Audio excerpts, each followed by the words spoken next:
येशू ख्रिस्ताच्या नावामध्ये पुन्हा एक वार मी आपल्या सर्वांचे आजचे प्रकटीकरण ह्या मालिकेमध्ये हार्दिक स्वागत करत आहे.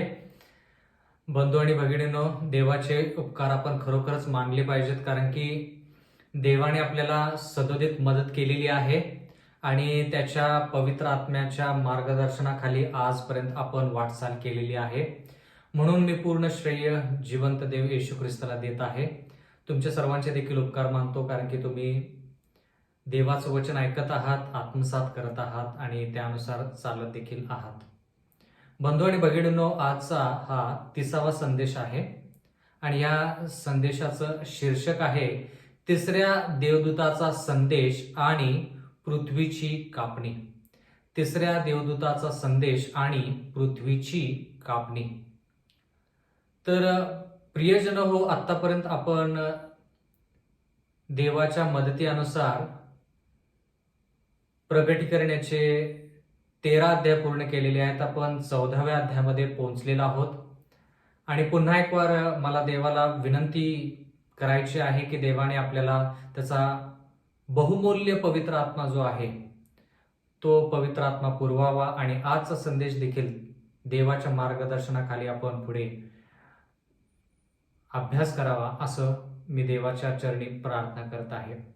बंधू आणि भगिनींनो, देवाकडे आपण विनंती करूया जेणेकरून त्यांना आपल्याला आजच्या ह्या संदेशामध्ये मार्गदर्शन करावं. आपण प्रार्थनेत असू. स्वर्गातील जिवंत परमेश्वर देवा, मान, महिमा, गौरव सर्व तुझे आहेत आणि परमेश्वरा, आमचं आयुष्य देखील तुझंच आहे. जरी आज आम्ही ह्या ठिकाणी तुझं वचन शिकत जरी असलो तरी देखील परमेश्वरा, ही संधी तू देव केलेली आहेस. हा क्षण हा देखील परमेश्वरा तूच पुरवलेला आहेस आणि म्हणून उपकार मानतो की वेळोवेळी परमेश्वरा तू आम्हाला आध्यात्मिकरित्या तुझ्या जवळ आणत आहेस, तुझ्यासारखं करत आहेस, जेणेकरून परमेश्वरा तुझ्यासारखं होऊन येशू ख्रिस्त ज्यावेळेस या भूतलावरती येईल त्यावेळेस त्याच्या संगती त्या स्वर्गीय राज्यात जाण्याची आमची तयारी असेल.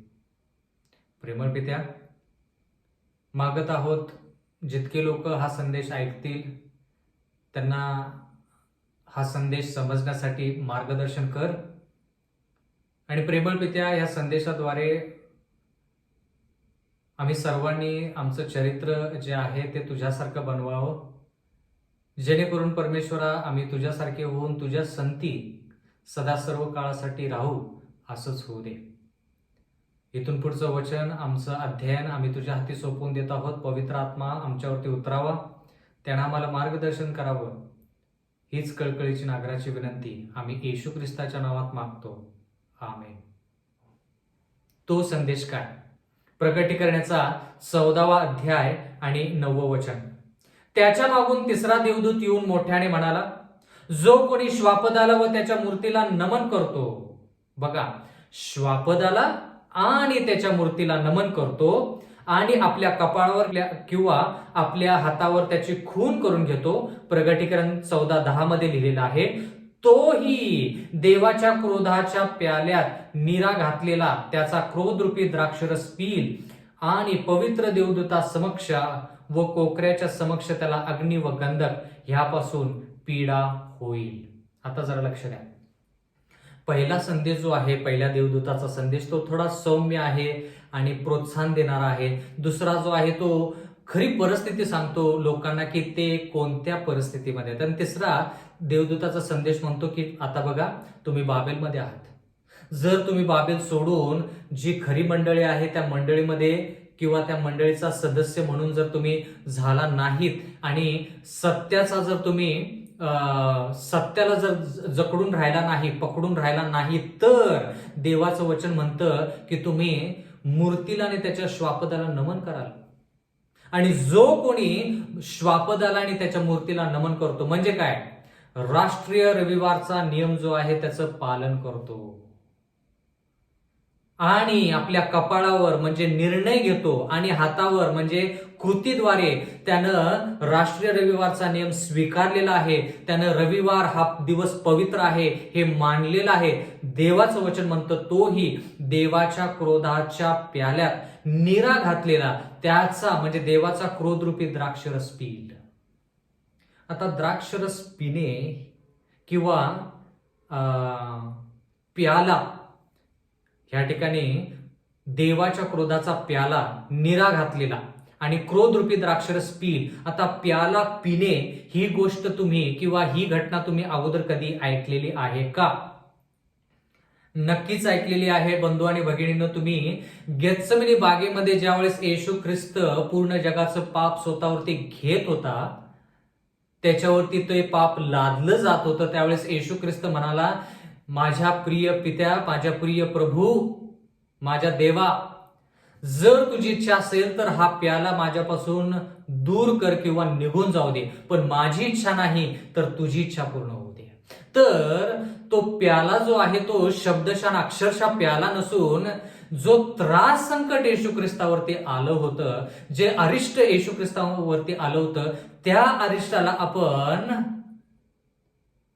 देवाच्या क्रोधाचा प्याला म्हणू शकतो. कारण की का, ज्या क्रोधाचा प्याला पापी लोकांनी पिला पाहिजे, म्हणजे थोडक्यात देवाचा क्रोध जो पापी लोकांवरती भडकला पाहिजे, तो क्रोध येशू ख्रिस्तावरती भडकला. कारण की येशू ख्रिस्तानं पापी लोकांचं पाप स्वतःवरती घेतलं.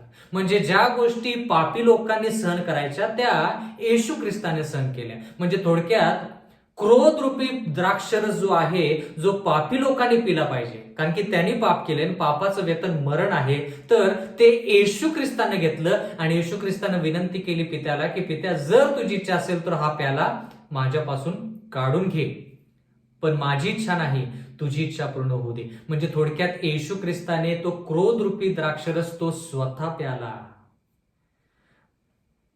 त्याचे खरे भागीदार कोण आहेत? पापी लोक. पण येशू ख्रिस्तानं ते पाप लोकांचं आणि जगाचं आपल्यावरती घेतलं, म्हणून त्याला तो त्रास संकट सहन करावा लागला. त्याला आपण क्रोधरूपी द्राक्षरस असं आपण म्हणू शकतो. पण बंधू आणि भगिनींनो, देवाचं वचन म्हणतं की येशू ख्रिस्तानं जर तो प्याला घेतलेला आहे, तो पिलेला आहे, येशू ख्रिस्ताने आपल्यासाठी प्राणांची आहुती दिलेली आहे, बलिदान दिलेलं आहे, तर आपण परत तो प्याला का प्यावा? म्हणजे काय? आपण श्वापद आणि त्याच्या मूर्तीला जर नमन केलं तर थोडक्यात देव म्हणेल की येशू ख्रिस्ताने जो प्याला तुमच्यासाठी माझ्यासाठी गेत्सेमनी बागेपासून क्रुसापर्यंत जो प्याला पिला, तो आता आपल्यावरती परत येईल. जर आपण श्वापद म्हणजे रोमची सत्ता आणि त्याची मूर्ती म्हणजे रविवारचा नियम त्याचा जर स्वीकार केला तर, म्हणजे जो प्याला पाप्यांनी प्यायचा आणि तो प्याला येशू ख्रिस्ताने गेत्सेमनी बागेमध्ये पिला आणि वधस्तंभापर्यंत जाताना त्यानं तो त्रास संकट जो सहन केला, त्याला म्हणायचं देवाचा क्रोध रूपी द्राक्षरस. आणि देव म्हणतो तुमच्यासाठी माझ्यासाठी येशू ख्रिस्तानं ते अगोदर केलेलं आहे, तर आपण त्याचे भागीदार असू नये. पण जर आपण येशू ख्रिस्ताच्या बलिदानाचा स्वीकार केला नाही, त्याला गेत्सेमनी बागेपासून वधस्तंभावरती जितके त्रास संकट सहन करावे लागले, ते सर्व पाहून जर आपण देवाकडे वळालो नाही आणि देवाला सोडून जर श्वापदाला मूर्तीला जर आपण नमन केलं, तर जो प्याला येशू ख्रिस्त गेत्सेमनी बागेपासून किंवा त्याच्या जन्मापासून आणि विशेष करून गेत्सेमनी बागेपासून त्याच्या वधस्तंभावरती येऊपर्यंत त्यानं जो पिला, तो त्रास परत पापी लोकांवरती, जे श्वापदाला आणि त्याच्या मूर्तीला नमन करतील, तो त्रास त्यांच्यावरती. कळालं का? म्हणून ह्या गोष्टी ज्या आहेत ह्या अत्यंत महत्वाच्या गोष्टी आहेत, फार फार महत्वाच्या गोष्टी आहेत. तर ह्या ठिकाणी देवाचं वचन म्हणतं, प्रकटीकरणाचा 14वा अध्याय 10वं वचन, तोही देवाच्या क्रोधाचा प्याला निरा घातलेला त्याचा क्रोध रूपी द्राक्षरस पिल आणि पवित्र देवदूता समक्ष व कोकऱ्या समक्ष त्याला अग्नी व गंधक ह्यापासून पीडा होईल. आता अग्नी आणि गंधक ह्या ठिकाणी असा शब्द वापरलेला आहे, म्हणजे थोडक्यात काय, ते पूर्णपणे नष्ट होतील. आता जरा लक्ष द्या. आता जरा लक्ष द्या. तर बंधू आणि भगिनींनो, हे जे चित्र तुमच्या समोर दिसत आहे त्याच्यामध्ये तुम्हाला राष्ट्रीय रविवारचा नियम पाहायला मिळत आहे. आणि जे लोक राष्ट्रीय रविवारच्या नियमामध्ये जिवंत देवाचं अनुकरण करतील, 7वा दिवस शाबात ह्याला पकडून राहतील, त्यांना जिवंत देवाचा शिक्का मिळेल. पण जे कोणी श्वापद व त्याच्या मूर्तीचा स्वीकार करतील त्यांना श्वापदाची खून मिळेल. आणि त्यांचा 7 पिढा ज्या आहेत त्या 7 पिढामध्ये त्यांचा समावेश होईल. म्हणजे 7 पिढा ज्या आहेत त्या पापी लोकांसाठी आहेत. जे लोक श्वापदाला आणि त्याच्या मूर्तीला नमन करतील त्यांचा अग्नी आणि गंधकाने नाश होईल. म्हणजे अग्नी आणि गंधक आणि बाकीच्या ज्या पिढा आहेत त्या पिढा त्यांच्यावरती येतील, असं देवाचं वचन म्हणतं. म्हणजे 7 पिढांचे भागीदार पापी लोक असतील, पवित्र लोक नसतील. पवित्र लोक आणि पापी लोक, न्यायनिवाडा सुरू आहे, न्यायनिवाडा संपला जरी तरी देखील बंधू आणि भगिनींनो, पवित्र लोक आणि पापी लोक ह्या भूतलावरती असतील. कृपेचा काळ जरी संपला, म्हणजे न्यायनिवाडा सध्या सुरू आहे, राष्ट्रीय रविवारचा नियम येणार आहे, त्यामध्ये शिक्कामोर्तब होणार आहे की कोणते लोक देवाच्या बाजूने आणि कोणते लोक श्वापद किंवा सैतानाच्या बाजूने. जे लोक श्वापदाला आणि त्याच्या मूर्तीला नमन करतील त्यांच्यावरती त्या श्वापदाची खून, आणि जे लोक देवाचा शाबात आणि 10 आज्ञा आणि पवित्रता ह्याला बाळगतील त्यांच्यावरती देवाचा शिक्कामोर्तब होईल. त्याच्यानंतर कृपेचा काळ संपेल. कृपेचा काळ संपला, जसं तुम्हाला या चित्रामध्ये दिसत आहे, कृपेचा काळ संपला की मग 7 पिढा ज्या आहेत त्या पापी लोकांसाठी सुरू होतील. पण पवित्र लोकांना त्या 7 पिढांचा त्रास होणार नाही, त्यांना त्यांची झळ पोहोचणार नाही.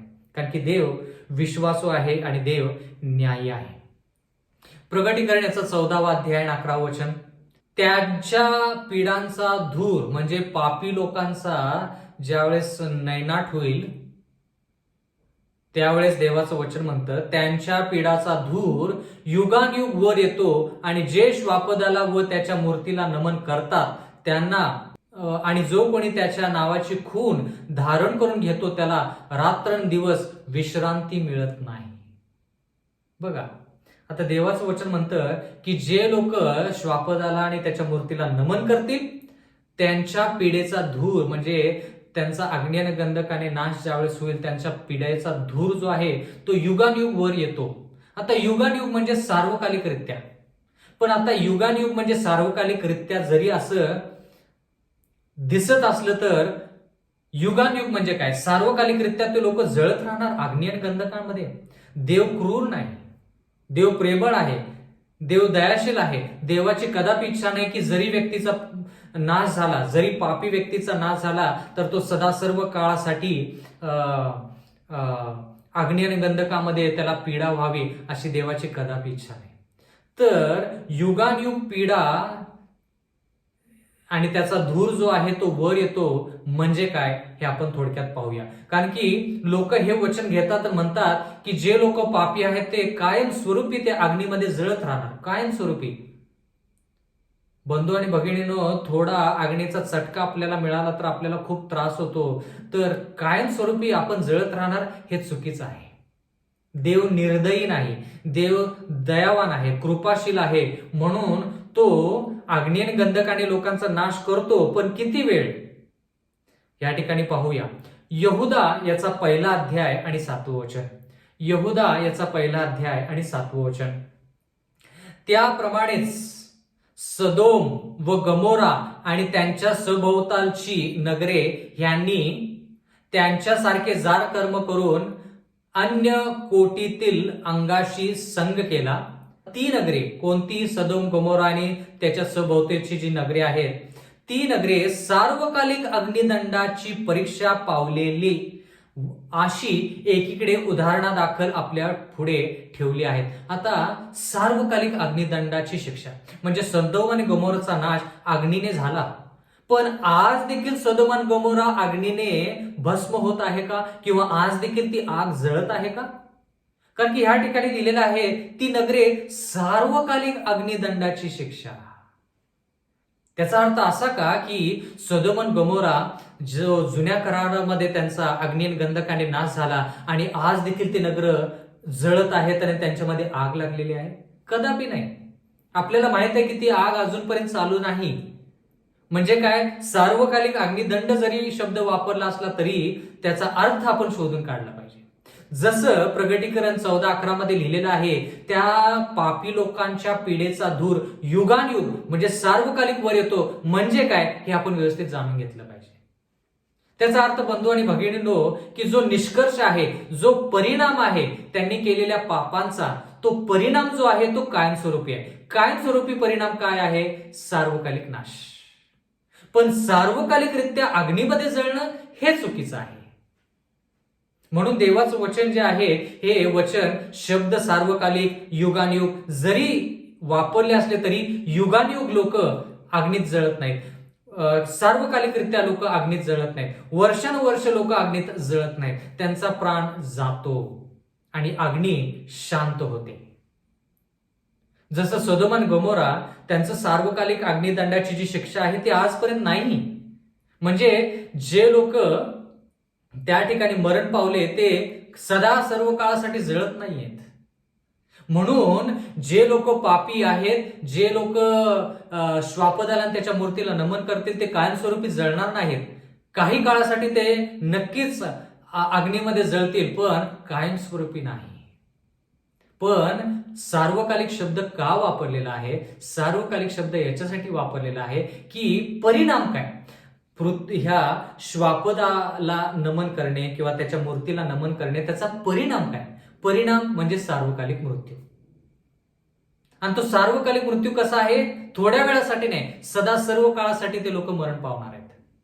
म्हणून शब्द सार्वकालिक आणि युगानुयुग वापरलेला आहे. पण अग्नी सार्वकालिक नाही आणि जी ज्वाला आहे ती युगानुयुग नाही. तो दंड किंवा ती शिक्षा किंवा तो परिणाम जो आहे, कायमस्वरूपी लोक त्यांचा प्राण जाणार, तो परिणाम कायमस्वरूपी आहे. प्रगटीकरणाचा 14वा अध्याय आणि 12वे वचन, देवाच्या आज्ञा पाळणारे व येशूवरील विश्वासाला धरून राहणारे पवित्र जन यांचे धीर धरण्याचे अगत्य ह्यातच आहे. बंधू आणि भगिनींनो, आपण प्रगटीकरण 13 पासून शिकत आहोत की श्वापद, त्याची मूर्ती, त्याची खून आणि त्याची संख्या. आणि ह्या ठिकाणी आपण असंही पाहिलं, मागील संदेशामध्ये आपण हेही शिकलो की जे लोक त्या मूर्तीला नमन करणार नाहीत, त्याची खून करून घेणार नाहीत कपाळावर आणि हातावर, त्या लोकांना खरेदी विक्री करता येणार नाही. आणि त्याच्यानंतर जे लोक त्याच्यातूनही पार होतील त्यांच्यावरती मृत्यूदंड ओढवला जाईल. मग देव दृष्टांतामध्ये योहानाला ह्या सर्व गोष्टी सांगत आहे आणि देव सांगत आहे की ह्या सर्व गोष्टी होत असताना अचानक देव जो आहे तो योहानाचं लक्ष एका लहानशा कळपाकडं, लोकांकडं त्याचं लक्ष केंद्रित करतो आणि देव म्हणतो की पूर्ण जग जवळपास पूर्ण जग जे आहे ते श्वापदाला आणि त्याच्या मूर्तीला नमन करत असताना योहाना इकडे बघ, कोणाकडे बघ? देवाच्या आज्ञा पाळणारे व येशूवरील विश्वासाला धरून राहणारे पवित्र जन यांचे धीर धरण्याचे अगत्य ह्यातच आहे. म्हणजे ह्या लोकांकडे बघ. हे लोक कोण आहेत? जे देवाची आज्ञा पाळतात व येशूवरील विश्वासाला धरून राहणारे हे पवित्र जन आहेत. म्हणजे ह्या सर्व गोष्टी होत असताना देवाचं वचन म्हणतं ह्यांचे धीर बघ.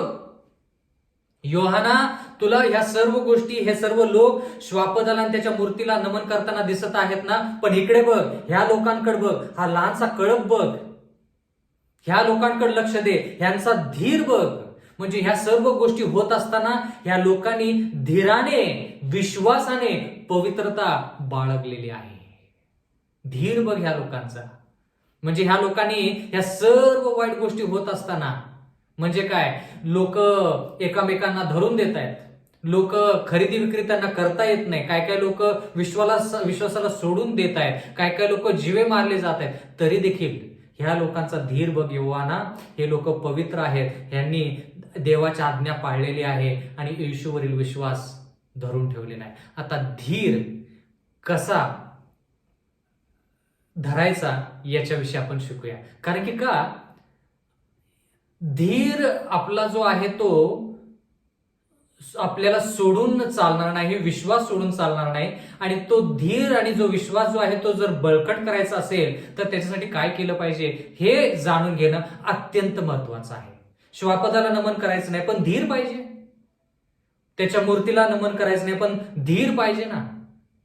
धीर फार गरजेचा आहे, विश्वास फार गरजेचा आहे. तो वाढीला लागला पाहिजे. तो वाढीला कसा लावायचा आणि शेवटच्या काळातील लोकांचा विश्वास कसा असेल, ते आज्ञा पाळणारे, येशूवरील विश्वास धरून राहणारे आणि धीर न सोडता विश्वासामध्ये दृढ राहणारे लोक कसे असतील त्याच्याविषयी थोडं शिकूया. मत्तयचा 24वा अध्याय आणि 13व वचन. मत्तयचा 24वा अध्याय आणि 13व वचन. परंतु जो शेवटपर्यंत टिकून राहील तोच तरेल. बघा, येशू ख्रिस्त शेवटच्या काळाविषयी मत्तय 24 मध्ये सांगताना त्याने 3 देवदूताचा संदेश त्या ठिकाणी दिलेला आहे. आपण तो शोधला पाहिजे. बघा, ज्या गोष्टी प्रगटीकरण 14:12 मध्ये लिहिलेल्या आहेत की धीर धरण्याची अगत्य ह्यातच आहे, येशू ख्रिस्ताने तीच गोष्ट मत्तय 24 मध्ये सांगितली. परंतु जो शेवटपर्यंत म्हणजे काय, कृपेचा काळ संपूपर्यंत, न्यायनिवाडा पूर्ण होईपर्यंत, राष्ट्र रविवारचा नियम येऊ दे, किती हाल अपेष्टा येऊ देत, काही त्रास संकट येऊ दे, त्याच्यातून विश्वासाने पवित्रता, नीतिमत्वता जी आहे ते टिकवून धरून धीर जो धरतो आणि शेवटपर्यंत त्या धीरामध्ये आणि येशू ख्रिस्ताच्या विश्वासामध्ये राहतो तोच तरेल, म्हणजे त्यालाच तारण प्राप्त होईल. आता धीराविषयी थोडं शिकूया, कारण की हा धीर फार महत्वाचा आहे. कारण की त्रास संकट आला की आपण धीर सोडतो, आपला विश्वास कमकुवत होतो, आपला विश्वास डगमगतो. इब्री पत्राचा 12वा अध्याय आणि 1लं वचन. इब्री पत्र याचा 12वा अध्याय आणि 1लं वचन. तर मग आपण एवढ्या मोठ्या साक्षीरूपी मेघाने वेढलेले आहोत म्हणून आपण ही सर्व भार व सहज गुंतवणारे पाप टाकून आपल्याला नेमून दिलेल्या धावेवरून धीराने धावावे. देवाचं वचन म्हणतं ह्या ठिकाणी की आपल्या समोर जी धाव येशू ख्रिस्ताने ठेवलेली आहे त्या धावेकडे आपलं लक्ष पाहिजे. पण काय काय गोष्टी, काय काय भार असे आहेत की आपल्याला गुंतवून पापामध्ये टाकतात. म्हणून आपण काय करायचं नाही, देवाचं वचन म्हणतं इब्री पत्राचा 12वा अध्यायामध्ये की सहज गुंतवून आपल्याला पापामध्ये टाकणाऱ्या गोष्टी किंवा काही भार जो आपल्याला पापामध्ये गुंतवून टाकतो त्याच्याकडे लक्ष न देता आपण जी धाव आपल्या समोर ठेवलेली आहे ती धाव धीराने धावली पाहिजे. ती धाव कशी धावली पाहिजे, धीराने धावली पाहिजे, असं इब्री पत्रामध्ये लिहिलेलं आहे. एवढंच नाही तर पुढे लिहिलेलं आहे दुसऱ्या वचनामध्ये, इब्री पत्राचा 12वा अध्याय 2रं वचन. आपण आपल्या विश्वासाचा उत्पादक म्हणजे विश्वासाची सुरुवात व पूर्ण करणारा म्हणजे शेवट पूर्ण करणारा येशू ह्याच्याकडे पाहत असावे. आता धीर धरून धाव कशी धरायची, कशी पळायची ती धाव, ती धाव जी आहे ती कशी धावायची, येशूकडे पाहत असावे. आता कळालं का, जे लोक शेवटच्या काळामध्ये पवित्र किंवा आज्ञा पाळणारे आणि येशूवरील विश्वासाला धरून पवित्रता बाळगणारे लोक कोण असतील, ते लोक हे असतील जे बाकीच्या गोष्टीकडे लक्ष न देता जी धाव आपल्या समोर आहे ती धाव जर धावायची तर येशूकडे लक्ष दिलं पाहिजे. कल्पना करा की धावपटू जे असतात ते ज्यावेळेस धावतात त्यावेळेस त्यांचं लक्ष कुठं असतं, आजूबाजूला नाही. शेवटचं टोक कुठं आहे, 100 मीटरची धाव असू दे, 200 मीटरची असू दे, किती लांबची धाव असू दे, टोक किंवा शेवट ज्या ठिकाणी धाव संपते त्याच्याकडे लक्ष असतं. आणि ज्यावेळेस ते धाव सुरू करतात, याच्या अगोदर मी हे म्हणेन की धाव सुरू करायच्या अगोदरपासून त्यांचं लक्ष त्या शेवटाकडे असतं.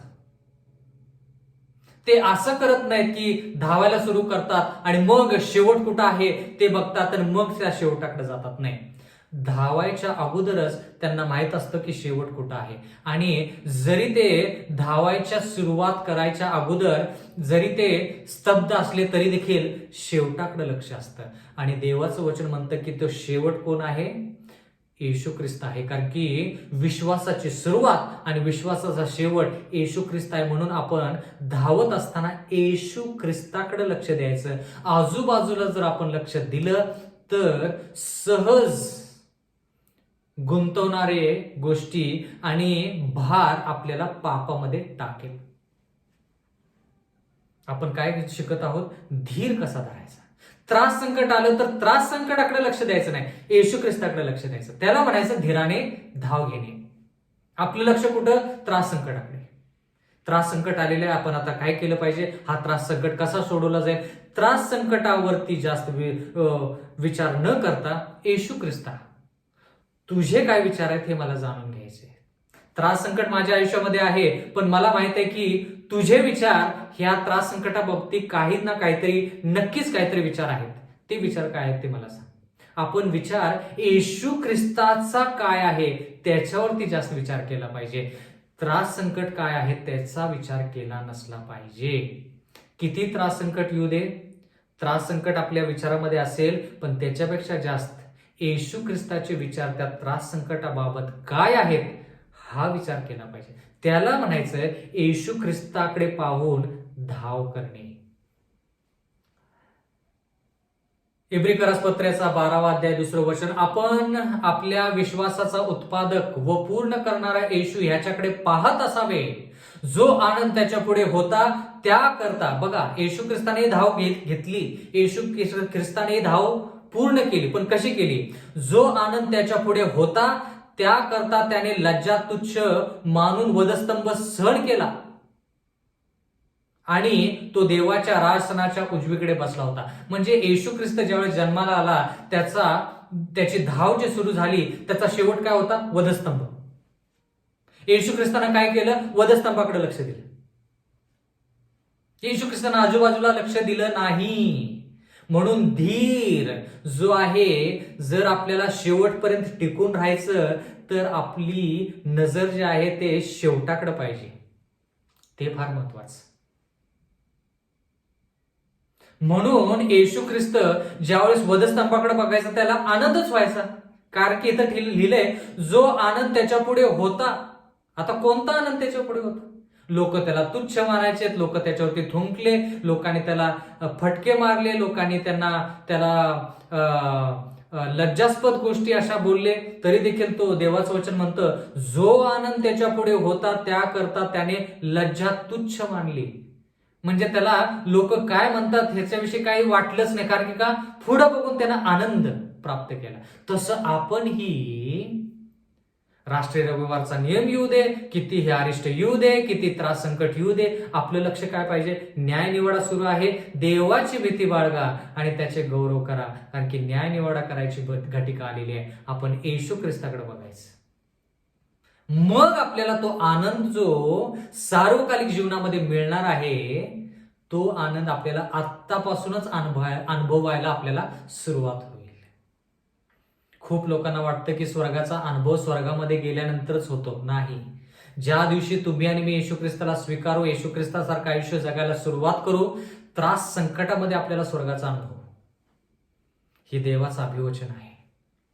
जो आनंद त्याच्या पुढे होता त्याकरता त्याने लज्जा तुच्छ मानून वधस्तंभ सहन केला आणि तो देवाच्या राजसनाच्या उजवीकडे बसलाय. का? कारण की त्याने धाव संपवलेली आहे. कशी धाव संपवली? लक्ष त्यानं पित्याकडे दिलं. धीर. याकोबाचा 1ला अध्याय आणि 2रं वचन, माझ्या बंधूंनो, नाना प्रकारच्या परीक्षांना तुम्हाला तोंड द्यावे लागते तेव्हा तुम्ही आनंद माना. म्हणजे ज्यावेळेस आपल्यावरती अरिष्ट येतं, मोह येतो, त्रास संकट येतो, त्यावेळेस आपण आनंद केला पाहिजे. का आनंद केला पाहिजे? पुढचं वचन, याकोबाचा 1ला अध्याय आणि 3रं वचन, तुम्हाला ठाऊक आहे की तुमच्या विश्वासाच्या परीक्षेने धीर उत्पन्न होतो. आपल्याला धीर पाहिजे नाही का? कारण की मत्तेमध्ये येशू ख्रिस्त म्हणाला की जर शेवटपर्यंत टिकून राहायचं तर तुम्हाला धीर पाहिजे. जो शेवटपर्यंत टिकून राहील तोच तरेल. आणि शेवटपर्यंत टिकून राहायचं तर धीर पाहिजे. आणि धीर पाहिजे तर काय केलं पाहिजे? परीक्षा ज्यावेळेस येईल त्यावेळेस देवाचे उपकार म्हणायचे. देवा, या परीक्षेद्वारे मला माहित आहे की माझी परीक्षा होत आहे, म्हणजे नक्कीच ह्या परीक्षेचा परिणाम धीर आहे. ह्या परीक्षेचा शेवट धीर आहे. आणि धीर माझ्यासाठी फार गरजेचं आहे. कारण की का, धीर येणे म्हणजे काय? त्रास संकट आला की मग आपण परमेश्वराकडे धाव घेतो. परमेश्वराकडे धाव घेतो. आणि परमेश्वराकडे धाव घेत असताना आपलं लक्ष परमेश्वराकडे असतं. म्हणून त्रास संकट लागोपाठ आपल्यावरती आले पाहिजेत.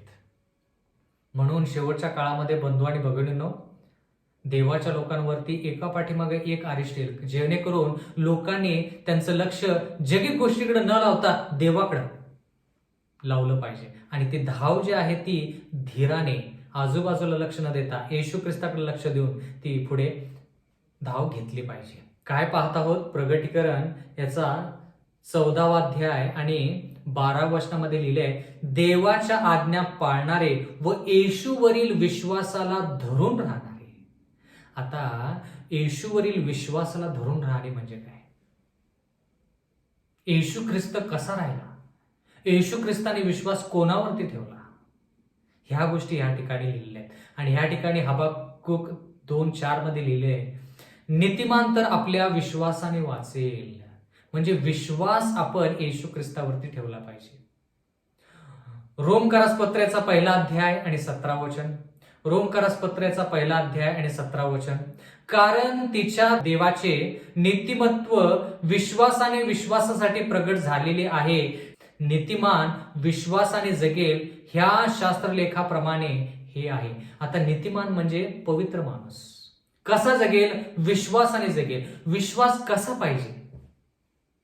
देवाचं वचन म्हणतं की ज्यावेळेस आपली परीक्षा होते त्यावेळेस याकोब याचा 1 अध्याय आणि 3 वचनामध्ये लिहिलंय, तुम्हाला ठाऊक आहे की तुमच्या विश्वासाच्या परीक्षेने धीर उत्पन्न होतो. म्हणजे तुमचा विश्वास जो आहे त्याची परीक्षा केली जाते की खरंच तुम्ही देवासंती आहे का नाही. परीक्षा जोपर्यंत येत नाही तोपर्यंत आपल्याला कळत नाही की आपण देवासंती आहोत की नाही. पण परीक्षा ज्यावेळेस येते त्यावेळेस आपल्याला ज्यावेळेस कळतं की आपण कमकुवत आहोत, त्यावेळेस आपण काय करायचं? येशू ख्रिस्ताकडे लक्ष द्यायचं. त्रास संकटाकडे लक्ष द्यायचं नाही. त्रास संकटाकडे लक्ष दिलं की विश्वास खचला. कारण की त्रास संकट कशासाठी असतात? विश्वास खचवण्यासाठी सैतान त्रास संकट आपल्या डोळ्यासमोर ठेवतो, आपल्या कानाजवळ ठेवतो. पण देव काय म्हणतो? येशू ख्रिस्त काय म्हणतो ते पाहायचंय. प्रियजन हो, येशू ख्रिस्ताचा विश्वास म्हणजे काय ते आपण पाहूया. आता याच्यासाठी येशू ख्रिस्तानं काय केलं हे बघूया. कारण की का, देवाची आज्ञा पाळणारे व येशूवरील विश्वासाला धरून राहणे ह्याच्यामध्ये धीर आहे हे आपण प्रगटीकरण 14:12 मध्ये वाचलेलं आहे. आता त्याचा अर्थ काय? योहानाचा 5वा अध्याय आणि 19 वचन. योहानाचा 5वा अध्याय आणि 19 वचन. देवाचं वचन म्हणतं, ह्यावरून येशूने त्यांना उत्तर दिले. काय उत्तर दिले? मी तुम्हाला खचित खचित सांगतो, पुत्र पित्याला जे काही करताना पाहतो त्या वाचून त्याला स्वतःहून काहीही करता येत नाही. कारण जे काही तो करतो ते पुत्रही तसेच करतो. येशू ख्रिस्ताचा विश्वास काय आहे हे पहा. येशू ख्रिस्त ज्या गोष्टी करतो, देवाचं वचन म्हणतं की तो ज्या गोष्टी पिता करत आहे त्या गोष्टीला पाहून त्या गोष्टी करतो. ज्या गोष्टी तो पित्याला पाहत आहे आणि ज्या गोष्टी पिता करत नाही त्या गोष्टी येशू ख्रिस्तही करत नाही.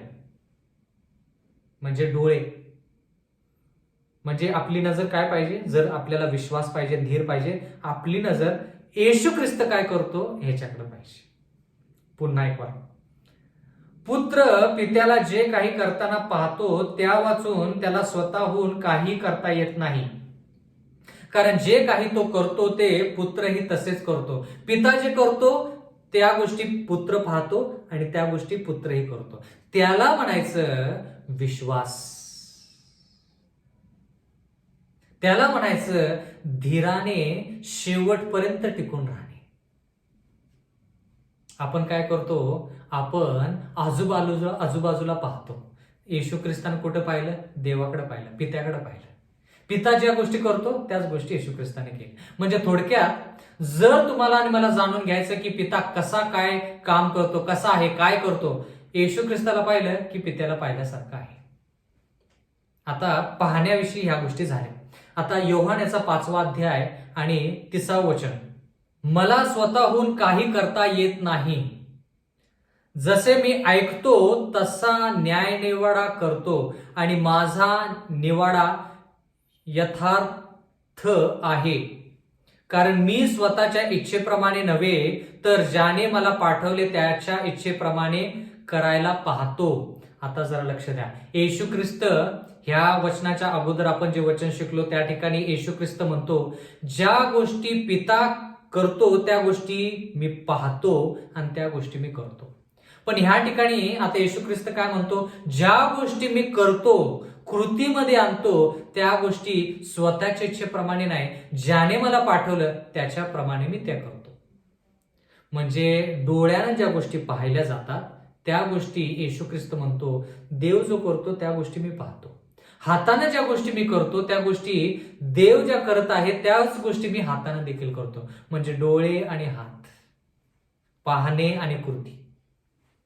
योहान याचा 12वा अध्याय आणि 49वा वचन, योहान याचा 12वा अध्याय आणि 49वा वचन, कारण मी आपल्या मनचे बोललो नाही, तर मी काय सांगावे व काय बोलावे ह्याच्या विषयी ज्या पित्याने मला पाठवले त्यानेच मला आज्ञा दिली आहे. आता म्हणजे बघा, येशू ख्रिस्त कोणत्या गोष्टी बोलतो? ज्या गोष्टी पिता बोलतो, ज्या गोष्टी पित्याने बोलायला सांगितल्या त्याच गोष्टी येशू ख्रिस्त बोलतो. ज्या गोष्टी पिता करतो त्याच गोष्टी येशू ख्रिस्त पाहतो. ज्या गोष्टी पिता करतो त्याच गोष्टी येशू ख्रिस्त हाताने करतो. ज्या गोष्टी पिता बोलतो त्याच गोष्टी येशू ख्रिस्त तोंडाने बोलतो. त्याला म्हणायचं धाव जी आहे ती धाव पूर्णपणे पित्याकडे पाहून करणे. आपण काय करतो? आपले डोळे जरी येशू ख्रिस्ताकडे असले तर आपलं मन कुठंतरी वेगळीकडेच असतं, आपले विचार वेगळे असतात. मग कधी कधी मन जर येशू ख्रिस्ताकडे असेल तर आपले विचार जे आहेत किंवा आपण जे बोलतो ते वेगळंच काहीतरी बोलतो. येशू ख्रिस्ताचं तसं नाही. डोळ्यानं पित्याकडे पाहायचं, तोंडानं देवाचं वचन बोलायचं, कानानं ज्या गोष्टी येशू पिता जो सांगतो त्या गोष्टी ऐकायच्या, हातानं ज्या पित्या गोष्टी करत आहेत त्याच गोष्टी कृत्याने करायच्या. म्हणजे प्रत्येक गोष्ट जी येशू ख्रिस्त पाहतो ती गोष्ट पाहण्यासाठी येशू ख्रिस्ताला पित्यावरती अवलंबून राहायचंय. येशू ख्रिस्त पित्यावरती केवढं अवलंबून आहे? पाहण्यासाठी. प्रत्येक गोष्ट पाहण्यासाठी पित्याकडे तो धाव घेतो. प्रत्येक गोष्ट बोलण्यासाठी पित्याकडे धाव घेतो. प्रत्येक गोष्ट कृतीमध्ये आणण्यासाठी पित्याकडे धाव घेतो. प्रत्येक गोष्ट ऐकण्यासाठी पित्याकडे धाव. योहान याचा 15वा अध्याय 5वा वचन, मीच वेल आहे. योहान याचा 15वा अध्याय 5वा वचन, मीच वेल आहे, तुम्ही फाटे आहात. जो माझ्यामध्ये राहतो व मी ज्याच्यामध्ये राहतो तो पुष्कळ फळ देतो, कारण माझ्यापासून वेगळे असल्यास तुम्हाला काही करता येत नाही. म्हणजे काय? जरा लक्ष द्या बंधू आणि भगिनींनो.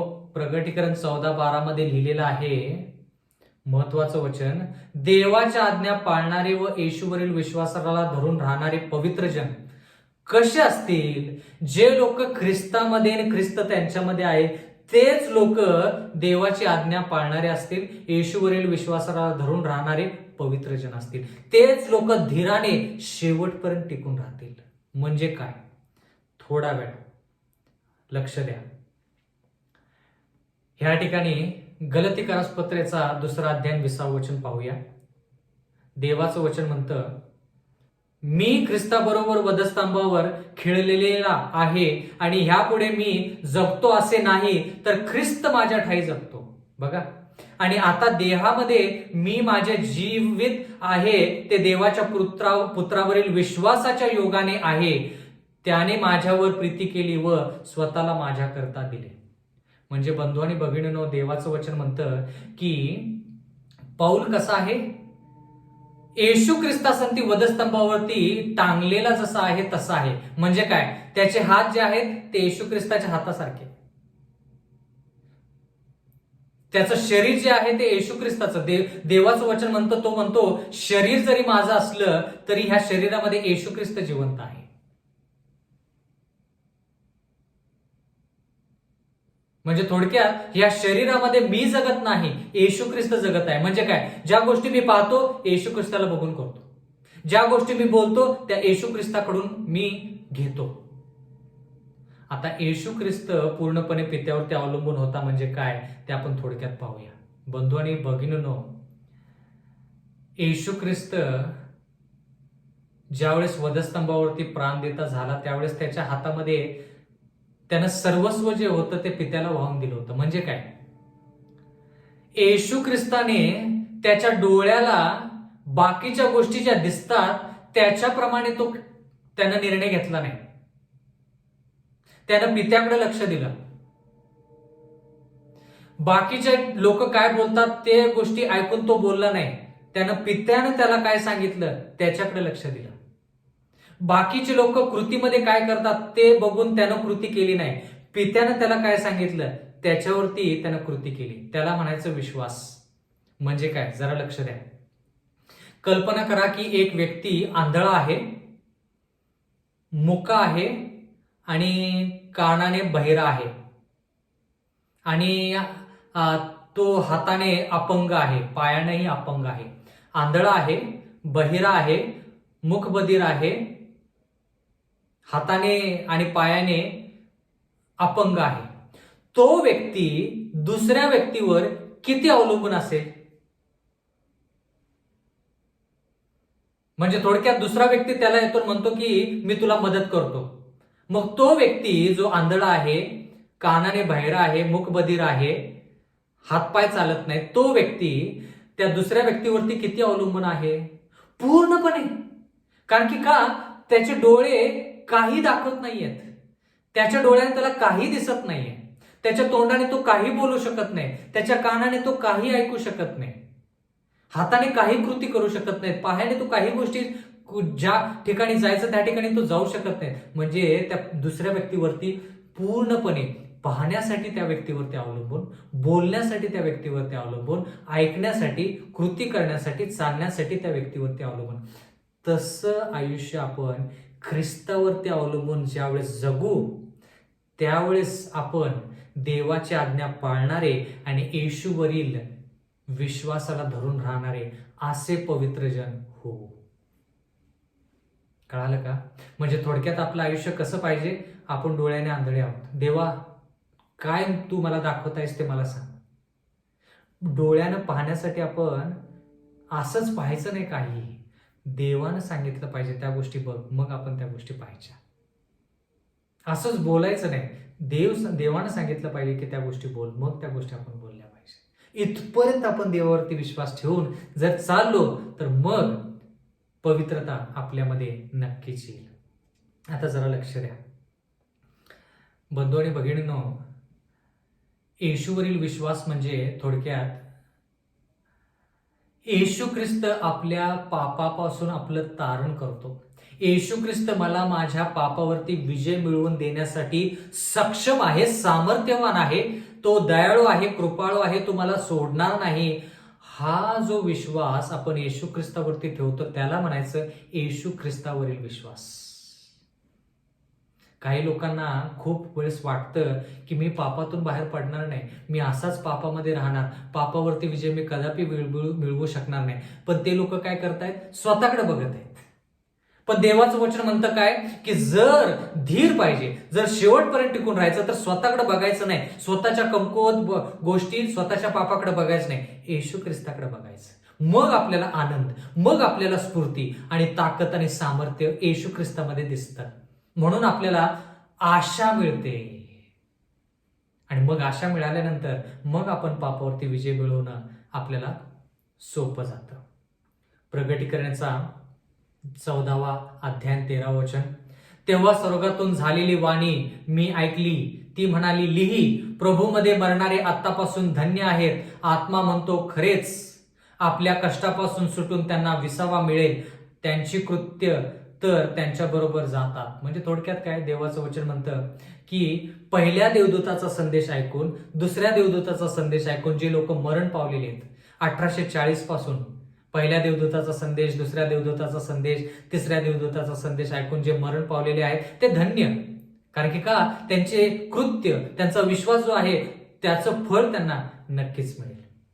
प्रकटीकरणाचा 14वा अध्याय 14व वचन, नंतर मी पाहिले तेव्हा पांढरा मेघ व त्या मेघावर बसलेला मनुष्याच्या पुत्रासारखा कोणी एक दृष्टीस पडला. त्याच्या मस्तकावर सोन्याचा मुकुट आणि त्याच्या हातात तीक्ष्ण धारेचा विळा होता. बंधू आणि भगिनींनो, देवाचं वचन म्हणतं की या सर्व गोष्टी पाहिल्यानंतर, पवित्र जनांचा धीर, त्यांचं पवित्रता पाहिल्यानंतर देवाचं वचन म्हणतं की योहानाला दृष्टांतामध्ये पांढऱ्या मेघावरती मनुष्याच्या पुत्रासारखा म्हणजे येशू ख्रिस्त त्याला पाहायला मिळाला. आणि त्या येशू ख्रिस्ताच्या मस्तकावर, डोक्यावर सोन्याचा मुकुट होता. सोन्याचा मुकुट म्हणजे थोडक्यात तो विजय प्राप्त केलेला असा आहे. सोन्याचा मुकुट म्हणजे विजय प्राप्त केलेला असा आहे. आणि त्याच्या हातामध्ये तीक्ष्ण धारीचा विळा आहे. विळा कशाला दर्शवतो? विळा कशासाठी वापरला जातो? मार्कचा 4था अध्याय आणि 29व वचन. मार्कचा 4था अध्याय आणि 29व वचन, पीक तयार झाल्यावर तो लगेच विळा घालतो, कारण कापणीची वेळ आली आहे. विळा थोडक्यात कापणीला दर्शवतो. म्हणजे थोडक्यात विळा म्हणजे न्यायनिवाडा. थोडक्यात न्यायनिवाडा करून येशू ख्रिस्त त्याच्या लोकांना घेण्यासाठी दुसऱ्या वेळेस येतो. म्हणजे येशू ख्रिस्त यायच्या अगोदर देव काय करतो? न्यायनिवाडा करतो. न्यायनिवाडा करतो. कळालं का? म्हणजे थोडक्यात प्रकटीकरण याच्या 14व्या अध्यायामध्ये 2 प्रकारच्या कापण्या आहेत. त्यामध्ये आपण 2 प्रकारच्या ज्या कापण्या आहेत ते काय आहेत ते आपण थोडक्यात पाहूया. पण ह्या ठिकाणी विळा कशासाठी वापरलेला आहे? कापणी करण्यासाठी. जे धान्य आहे ते एका बाजूला आणि जे व्यर्थ आहे, जो आपण कडबा म्हणतो किंवा वैरण म्हणतो किंवा बाकीच्या ज्या गोष्टी आहेत त्या एका बाजूला, दोन्हींची कापणी केली जाते आणि दोन्हींना वेगवेगळं ठेवलं जातं. पण ह्या ठिकाणी कापणी जे आहे ते काय आहे ते आपण थोडक्यात आणखी पाहूया. प्रकटीकरणाचा 14वा अध्याय आणि 15व वचन, तेव्हा आणखी एक देवदूत मंदिरातून निघून तो मेघावर बसलेला होता, त्याला उच्च वाणीने म्हणाला, तू आपला विळा चालवून कापणी कर, कारण कापणीची वेळ आली आहे. पृथ्वीचे पीक पिकून गेले आहे. पृथ्वीचे पीक पिकून गेले आहे. म्हणजे थोडक्यात सर्वांनी निर्णय घेतलेला आहे. पीक म्हणजे कोण? लोक. पीक म्हणजे कोण? लोक. पण ह्या ठिकाणी पीक पिकलेलं आहे असं म्हणण्यात आलेलं आहे. म्हणजे एक कापणी ज्या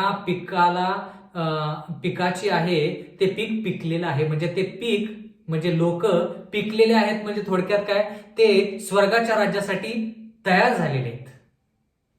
त्याला म्हणायचं ते पीक पिकलेलं आहे. म्हणून आता विळा चालव आणि त्या लोकांना तू एकत्रित कर. म्हणजे पवित्र लोकांना एकत्र, म्हणजे न्याय निवाडा थोडक्यात झालेला आहे. पण काय करायचं? लोकांना वेगळं करायचं. प्रकटीकरणाचा 14वा अध्याय 16व वचन, तेव्हा मेघावर बसलेल्या पुरुषाने आपला विळा पृथ्वीवर चालवला आणि पृथ्वीची कापणी झाली. प्रकटीकरणाचा 14वा अध्याय 17व वचन, मग आणखी एक देवदूत स्वर्गातील मंदिरातून निघाला, त्याच्या जवळही तीक्ष्ण धारेचा विळा होता. त्यानं काय केलं?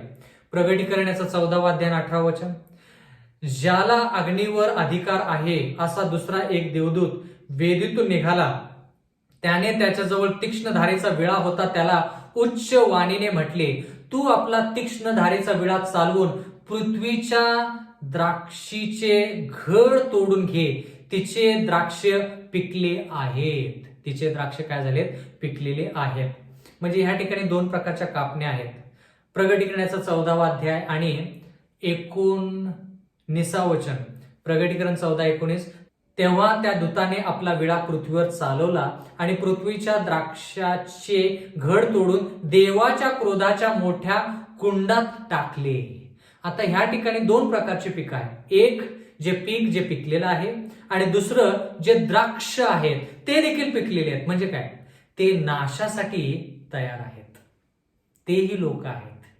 एक प्रकारचे लोक जे पीक आहे, जे पिकलेलं आहे आणि ते स्वर्गाच्या राज्यासाठी ते लोक तयार आहेत. आणि दुसरं पीक जे आहे ते द्राक्षाचं पीक आहे, ते देखील पिकलेलं आहे. कशासाठी?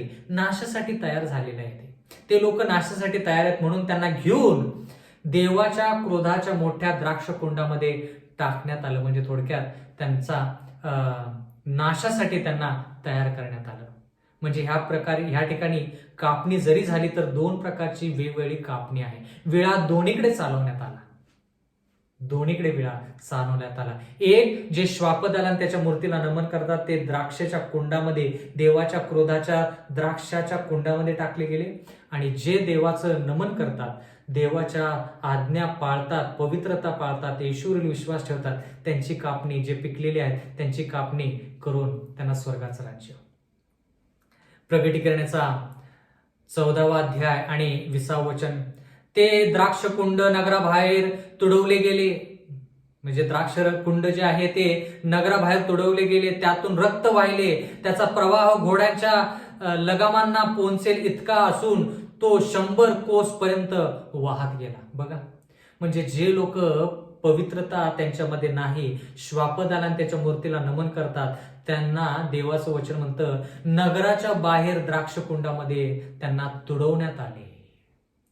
जे नगर पवित्र लोकांना मिळणार आहे ते कोणतं आहे? यरुशलेम शहर, नवीन यरुशलेम शहर. पण त्या यरुशलेम शहराच्या बाहेर ज्या लोकांचा नाश होईल, ज्यावेळेस येशू ख्रिस्त तिसऱ्या वेळेस येईल, 1000 वर्षानंतर, म्हणजे थोडक्यात आपण जे पवित्र लोक आहोत, आपण म्हणण्यापेक्षा जे लोक पवित्र आहेत ते लोक, येशू ख्रिस्त दुसऱ्या वेळेस येईल त्यावेळेस त्याच्या संती स्वर्गामध्ये जातील. 1000 वर्षासाठी ते पवित्र लोक त्या स्वर्गामध्ये राहतील. आणि 1000 वर्षानंतर यरुशलेम शहर ज्यावेळेस बाहेर खाली येईल, स्वर्गातून बाहेर येईल, त्यावेळेस पापी लोक जे ह्या भूतलावरती आहेत त्यांना त्यांचा नैनाट, त्यांचा नाश होईल. म्हणजे शहराच्या बाहेर त्यांचा नाश होईल. शहराच्या बाहेर जे द्राक्ष कुंड आहे ते नगराच्या बाहेर तुडवले गेले. म्हणजे त्यांचा नैनाट यरुशलेम शहराच्या बाहेर होईल. बंधू आणि भगिनींनो, या ठिकाणी देवाचं वचन स्पष्ट सांगत आहे. आणि आपण देखील येशू ख्रिस्ताच्या बाबतीत आपण पाहिलं की येशू ख्रिस्ताला वधस्तंभावरती ज्यावेळेस खेळलं त्यावेळेस ते शहराच्या बाहेर होतं.